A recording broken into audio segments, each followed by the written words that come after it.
You're not going to pay a lot for brakes. You're watching Central Indiana's only 24-hour news service on Indiana's own Wish TV, Channel 8. Now, Mike Ahern, Debbie Knox, Ken Owen, meteorologist Cliff Nicholson, and sports with Mark Patrick. 24-hour News 8 continues now. Everybody is stunned because nobody got any warning. There was no storm, no lightning, no high winds, nothing. I mean, just bam, it's done. A storm victim in Johnson County describes last night's high winds after Indiana's once again pounded by severe weather. Good evening. It is 5 o'clock. Still too hard to tell if storm damage in Johnson County last night can be blamed on a tornado. For now, the Weather Service says the storm was packing tornado-like winds. But Rick Dawson reports those picking up the pieces from the storm in Nineveh are certain that it was a twister. I thought it was going to sprinkle a little bit, and then we started closing windows, and it was too late. It lasted about 30 seconds. Everything was over. The National Weather Service can't confirm a tornado, but the people of Nineveh say it must have been one.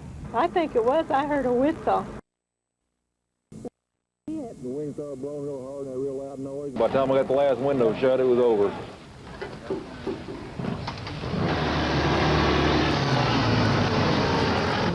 Most of the damage was minor, broken windows, downed trees. More detailed damage assessments are pending. We really haven't been able to tell inside the house yet because we're still getting the trees off and everything, and that's about it. A lot of flying debris did a lot of damage, and other than that, we haven't been able to tell much yet. Okay. Utility crews have been working all day to restore power and phones. They say most service should be restored by nightfall.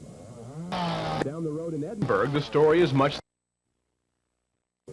Whole trees picked up and dumped over. Even in that, we were real lucky because most of the trees that fell between houses. So people sitting in their homes were not injured. It was a lot of luck here last night. And likewise, nobody here is buying the notion that high winds did this rather than a twister. It was winds. It was some strong wind, but it happened so fast. I'd like to know a high wind that cuts a path like this. That's what I'd say. I'd like to see it. One thing Johnson County residents don't want to see soon, more dark skies. They'd rather have some comfort that next time severe weather might just pass them by. Johnson County, Rick Dawson, Wish TV, News 8. Well, the National